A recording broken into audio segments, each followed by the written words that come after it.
What Fox News really wants to know is, are you f***ing Satan? South Park just went nuclear, literally torching politicians left and right, and no one is safe. He's f***ing Satan. Karen, what do you think? I think the president is definitely f***ing Satan, and I love it. From Donald Trump to Kristi Noem, the show is taking shots at everyone, and the burns are brutal. Season 27 didn't just start with a bang, it exploded straight into Washington, leaving viewers shocked and laughing at the same time.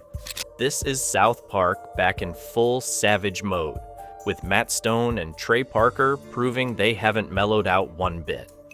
The jokes are wild, the chaos is real, and the internet can't stop talking about it. Mr. President, how did the tariff meetings go? They went great, buddy. Mr. President, we're all dying to know something. Your wife Melania has been staying in New York and away from the White House.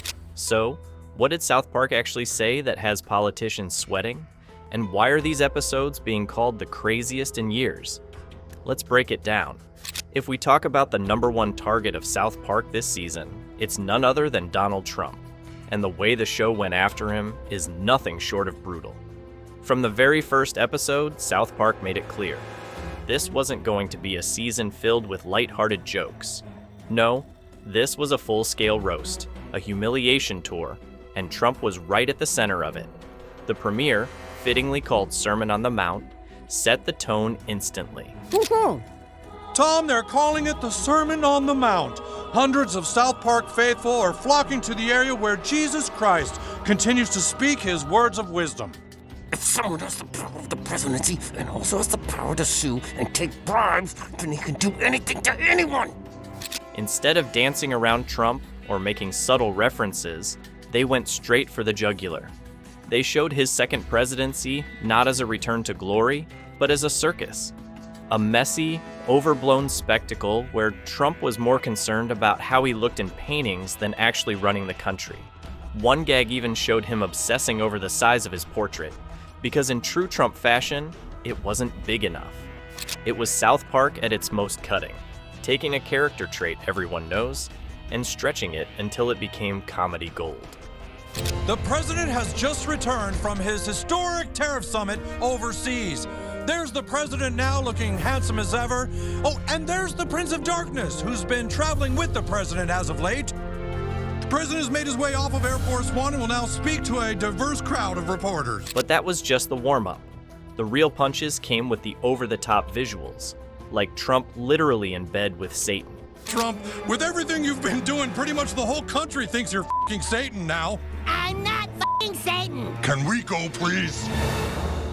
The scene wasn't subtle at all, and that was the point. They openly mocked his masculinity, his obsession with dominance, and yes, they even threw in repeated jokes about a micro penis. Matt Stone and Trey Parker know exactly what buttons to push. And if there's one thing that gets under Trump's skin, it's jokes about his manhood or his image. It's the fucking president, dude! All of you shut the fuck up or South Park is over! It's fucking over! Just stop and shut the fuck up! Of course, South Park didn't stop there. They layered the comedy with a bigger message about power and censorship. Trump's administration in the show is portrayed as one that silences critics, threatens lawsuits, and pushes back on free speech. The normally chaotic town of South Park is shown in a new way, frustrated, scared, and controlled. It's a clever mirror to real-world conversations about freedom of speech and what happens when leaders go too far in trying to control the narrative. Wait, that thing is f***ing Satan? No, I'm not f***ing Satan. Now, here's where things get even more interesting. This wasn't happening in a vacuum. Around the same time these episodes were airing, Paramount was finalizing a massive $1.5 billion deal with South Park, while still caught up in lawsuits involving Trump, the FCC, and a bunch of other messy cases. You can feel that tension in the writing. It's like the creators were saying, we just cashed a huge check, but that doesn't mean we're going to play nice. Instead, they doubled down on the chaos, proving they weren't afraid to burn bridges, even billion-dollar ones. Now, Let's talk about one of the wildest parts of the satire, Cartman. In the middle of all this, Cartman casually declares that woke is dead. On the surface, it's just another Cartman one-liner. But if you look deeper, it's Matt and Trey winking at us. For years, South Park has gone after political correctness, cancel culture, and the woke wars. And now, instead of piling on, they flip it. They suggest the whole conversation has swung so far in the other direction that it's basically eating itself alive. Yes, we're together. We've been together for months, and I want to leave him, but I can't because I'm pregnant. And then, of course, we get Satan. Putting Trump and Satan together is the ultimate South Park joke. Two massive egos, two larger-than-life personalities, clashing and colliding like some twisted reality show. It's funny, it's over the top, but it's also commentary. It's South Park's way of saying the line between real-world politics and cartoon villainy is way thinner than most people want to admit. But the carnage doesn't stop with Trump. The season also goes after Kristi Noem, the South Dakota governor who made headlines for her bizarre confession about shooting her own dog. Welcome to the team, recruits. I'm Kristi Noem, head of Homeland Security. Most shows wouldn't touch that story. It's too dark, too weird, too risky. South Park, they made it the opening act. They dragged it right into the spotlight and turned it into comedy, while still highlighting just how insane the real-life story was. That's the beauty of South Park. They take the things everyone else avoids and force you to confront them, even while you're laughing. A few years ago, I had to put my puppy down by shooting it in the face, because sometimes doing what's important means doing what's hard. Then comes the Gotta Nut episode, which is basically a cultural blender.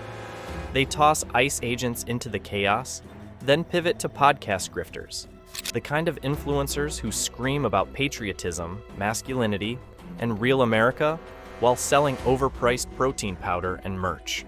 South Park skewers them mercilessly, showing how the entire ecosystem thrives on outrage, but falls apart under its own hypocrisy. And it's not just one side getting roasted. South Park makes it clear, no one is safe. Conservatives, liberals, tech giants, billionaires, media moguls, everyone is in the blast zone. The message is simple. Hypocrisy is universal, and power always deserves to be mocked. Then they shift to tech leaders, people like Tim Cook, mocked as self-proclaimed geniuses who are still completely out of touch. Every joke feels like a cultural landmine, and when it goes off, it doesn't just sting, it levels the room. A dictator from the Middle East? Hey, relax, guy. I'm just your average Joe. Take a rest. And the genius of South Park is how they respond to criticism. When people attack them for mocking Kristi Noem's appearance, instead of backing down, they change their official Twitter photo to her face. That's classic South Park. Push back, and they push harder. That's what makes this season feel so different. The satire is sharper, the punches hit harder, and the stakes are bigger. For decades, South Park has followed one golden rule: always go after whoever holds the most power. And right now, that means politicians, billionaires, media figures, and yes, even Trump. People of Canada will not be devalued like this. Hey, come on. You don't want me to bomb you like I did Iraq. I thought you just bombed Iran. Iraq. What the hell's the difference? Relax, guy.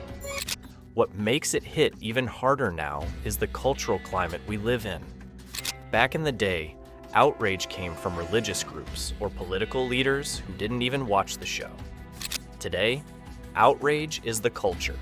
Twitter fights, cancel hashtags, spin cycles, it's all part of daily life. And South Park knows exactly how to set those cycles off.